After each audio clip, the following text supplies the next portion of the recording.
جمیل وہ عورت جس کا انجام قرآن نے خود بیان کیا۔ تبت یدا ابی لہب وتب، قرآن میں صرف ایک عورت کا ذکر ہے جس کا انجام دوزخ میں داخل ہونا طے ہے۔ یہاں دنیا کی سب سے بدترین عورت تھی، صرف ماضی میں ہی نہیں بلکہ مستقبل میں بھی۔ دولت طاقت کی کوئی کمی نہیں تھی، مگر یہاں سب اسے اللہ کے عذاب سے بچا نہ سکا۔ یہاں ایک منحوس عورت کی حیرت انگیز داستان ہے جس کا فتنہ شیطان کو بھی سہما دیتا تھا۔ جمیل وہ پہلی عورت تھی جس نے کفر کی جنگ میں اسلام کے خلاف سب سے پہلا قدم اٹھایا۔ آج کے دشمنوں کی سازشوں کو سمجھنے کے لیے اس کے طور طریقوں کو جاننا ضروری ہے۔ اس نے وہی چالیں چلی جو آج بھی اسلام کے دشمن استعمال کرتے ہیں۔ اس نے اپنے شوہر کو دین کا انکار کرنے پر مجبور کیا اور مسلمانوں کو تکلیف پہنچانے کے لیے اپنی ہر طاقت اور قوت جھونک دی۔ یہ ایک ایسی عورت کی کہانی ہے جس کا فتنہ اتنا بڑا تھا کہ شیطان بھی حیرت میں پڑ گیا۔ جمیل کا تعلق قریش سے سب سے طاقتور قبیلے سے تھا۔ اس کے والد حرب بن امیہ مکہ کے نامور اور عزت دار سردار تھے۔ اس کا مطلب یہ کہ جمیل ایک بڑے اور مشہور خاندان میں پیدا ہوئی تھی، مگر اعلیٰ نسب اور رتبہ اس کے اخلاق کو سنوار نہ سکا۔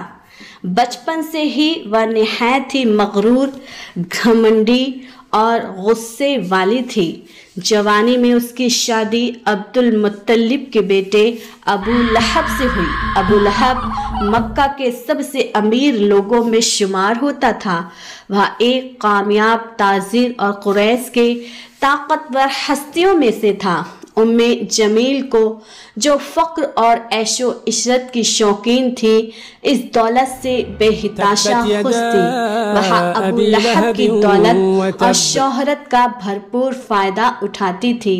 لوگ اسے مکہ کی سب سے نامور عورت کہتے تھے، لیکن اس کی سب سے خاص پہچان اس کی زبان کی تیزی تھی۔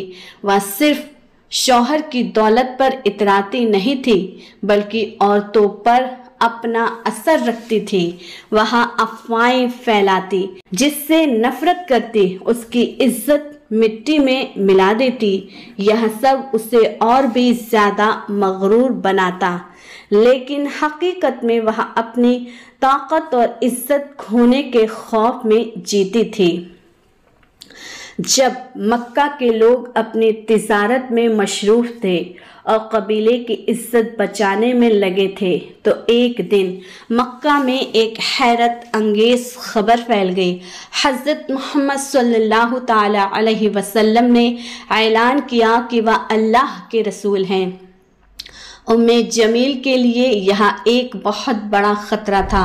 وہ جانتی تھی کہ حضرت محمد صلی اللہ تعالی علیہ وسلم بھی قریش کے بنی ہاشم خاندان سے ہیں، جو ایک اور طاقتور قبیلہ تھا۔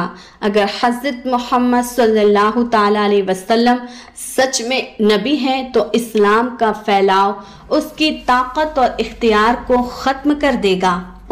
جمیل کا اصلی مسئلہ سچائی نہیں بلکہ اپنی سلطنت کے چھن جانے کا خوف تھا۔ وہ اسلام مکہ میں پھیل گیا تو قریش کی حکمرانی بدل جائے گی اور اس کی شاہی دنیا کا خاتمہ ہو جائے گا۔ اسی لیے وہاں پہلی عورت تھی جو اسلام کے خلاف جنگ میں کود پڑی۔ اس کا شوہر ابو لہب تو پہلے ہی حضرت محمد صلی اللہ تعالی علیہ وسلم کے خلاف تھا، لیکن جمیل نے اس کی نفرت کو اور بھڑکا دیا۔ وہ صرف اسلام کی دشمن نہیں تھی بلکہ اسے مٹانے کے لیے ہر طرح کا فتنہ ڈال رہی تھی۔ وہ خود فتنے کا ایک ذریعہ بن گئی تھی۔ جمیل کے لیے اسلام مذہب ایک مذہب نہیں بلکہ اس کی پوری زندگی کے لیے ایک سنگین خطرہ بن گیا تھا۔ شروع میں اس نے زیادہ دھیان نہیں دیا، سوچا کہ یہاں نبوت کا دعویٰ زیادہ دن نہیں چلے گا، لیکن جیسے جیسے لوگ اسلام قبول کرتے گئے اس کا خوف اور غصہ بڑھتا گیا۔ وہ ابو لہب کے ساتھ مل کے قریش کے ان سرداروں میں شامل ہو گئی جو اسلام کے خلاف لامبند ہو گئے تھے۔ جمیل کا مکہ کی عورتوں پر گہرا اثر تھا۔ اس کی ہر بات شہر میں آگ کی طرح پھیلتی تھی۔ اس نے پہلی طاقت کا استعمال اسلام کو نقصان پہنچانے کے لیے کیا۔ اس نے جھوٹ اور افواہیں پھیلانی شروع کر دی۔ وہ کہتی تھی محمد صلی اللہ تعالی علیہ وسلم معاذ اللہ پاگل ہیں، جادوگر ہیں اور ایک جھوٹا شخص ہے جو مکہ کی عزت کو خطرے میں ڈال رہا ہے۔ اس کی جھوٹی باتوں کا مقصد صرف لوگوں کو دھوکہ دینا نہیں بلکہ حضرت محمد صلی اللہ تعالی علیہ وسلم کی عزت کو بھی مٹی میں ملا کر لوگوں کو ان سے دور کرنا تھا۔ وہ ہر ممکن طریقے سے اس مقصد کو حاصل کرنے کی کوشش کر رہی تھی۔ ایک دن مکہ کے بازار میں اس نے لوگوں کو جمع کیا اور چیخ کر چلا کر کہا محمد صلی اللہ تعالی علیہ وسلم اپنے ہی خاندان کو نقصان پہنچا رہا ہے، حالانکہ حقیقت اس کے بالکل الٹی تھی۔ حضرت محمد صلی اللہ تعالی علیہ وسلم مکے کے سب سے سچے اور ایماندار انسان تھے، مگر جمیل ان کے نام کو بدنام کرنے کے لیے جھوٹ پر جھوٹ بولتی گئی۔ جمیل کا سب سے بڑا مقابلہ حضرت خدیجہ رضی اللہ تعالی عنہا سے تھا، جو مکہ کی سب سے عزت دار خاتون اور حضرت محمد صلی اللہ تعالی علیہ وسلم کی سب سے مضبوط حمایتی تھی۔ جمیل کو حضرت خدیجہ رضی اللہ تعالی عنہا سے شدید حسد تھا۔ وہ ان کا مذاق اڑاتی تھی اور مکہ کی عورتوں کو ان کے خلاف بھڑکاتی تھی، لیکن حضرت خدیجہ رضی اللہ تعالی عنہا نے صبر اور ایمان کے ساتھ اس فتنے کا سامنا کیا، کبھی نہ گھبرائی اور اپنے مقصد پر کامیاب رہی۔ جمیل نے صرف زبان کا استعمال نہیں کیا بلکہ اسلام کو روکنے کے لیے ہر ہتھ کنڈا اپنایا۔ اس نے نئے مسلمانوں کو ڈرایا، انہیں دین سے دور کرنے کے لیے نیچ طریقوں کا استعمال کیا۔ وہ دوسرے قریش لیڈروں کو بھی مسلمان پر دباؤ ڈالنے پر مجبور کرتی تھی۔ حد تو یہاں تھی کہ اس نے حضرت محمد صلی اللہ تعالی علیہ وسلم کے راستے میں پتھر اور کانٹے بھی ڈالے تاکہ انہیں زخمی کر سکیں۔ ایک بار جب حضرت محمد صلی اللہ تعالی علیہ وسلم کعبہ شریف کے پاس نماز پڑھ رہے تھے تو ابو لہب اور جمیل نے اپنے ساتھیوں کو حکم دیا کہ ان پر گندگی ڈالی جائے۔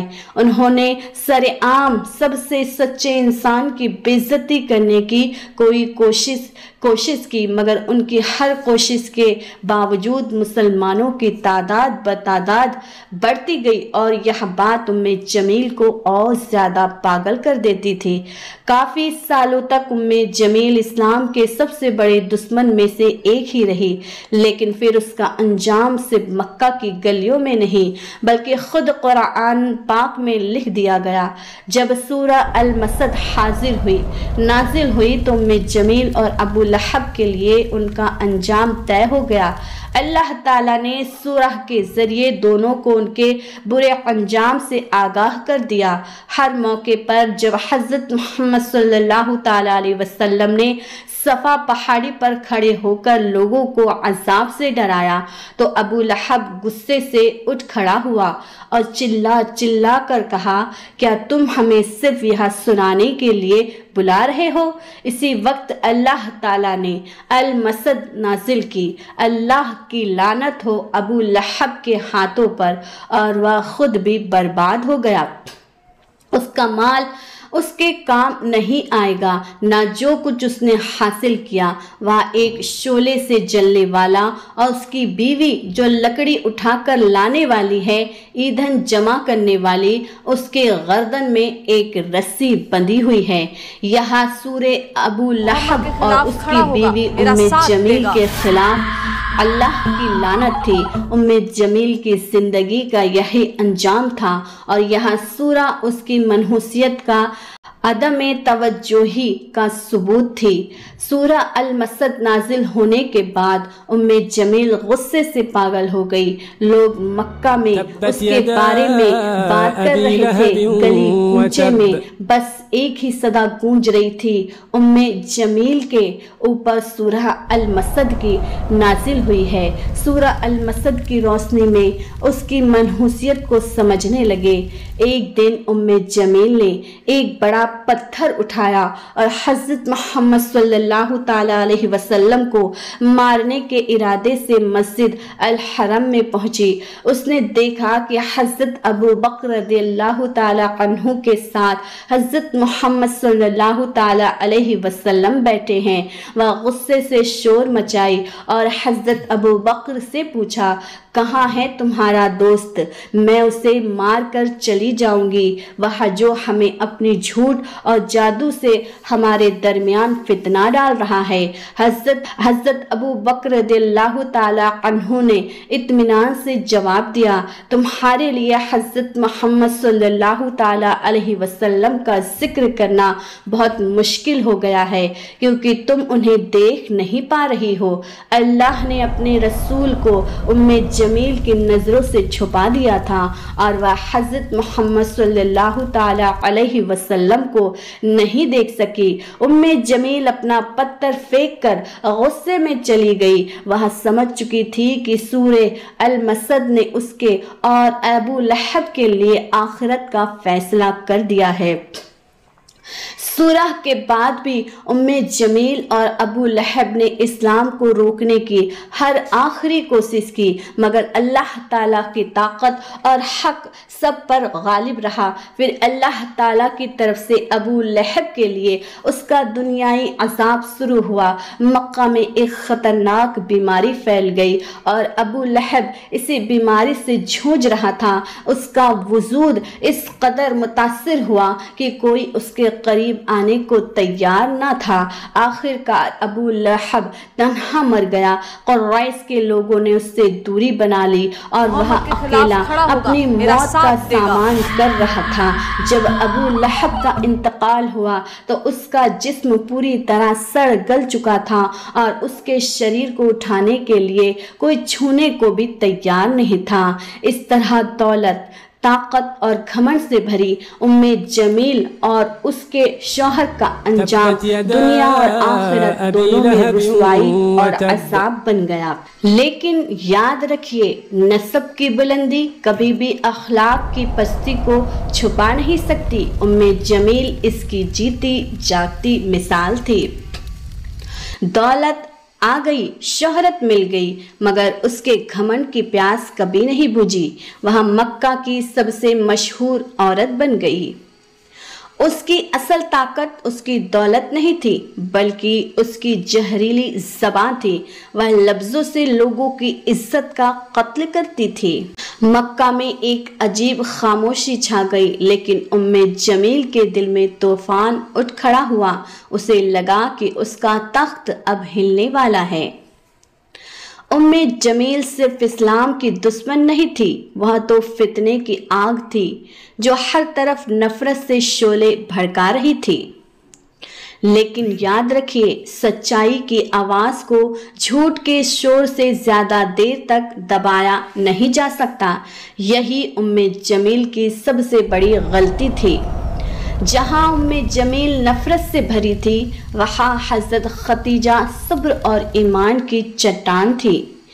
ذرا سوچئے انسان نفرت میں کتنا گر سکتا ہے۔ اس نے ایک نبی کے راستے میں کانٹے بچھائے۔ لیکن ہر ظالم کا ایک انجام ہوتا ہے اور اس بار فیصلہ زمین پہ نہیں آسمان پہ لکھا گیا ہے۔ قرآن نے اس کا نام لیا اور دنیا کو بتا دیا دولت، طاقت اور تکبر تمہیں اللہ کے عذاب سے نہیں بچا سکتا۔ ویڈیو اچھی لگی ہو تو لائک کریں، چینل کو سبسکرائب کریں، پیارے رب عظیم کے ناموں میں سے ایک نام کمنٹس میں ضرور لکھیں۔ جزاک اللہ خیرہ۔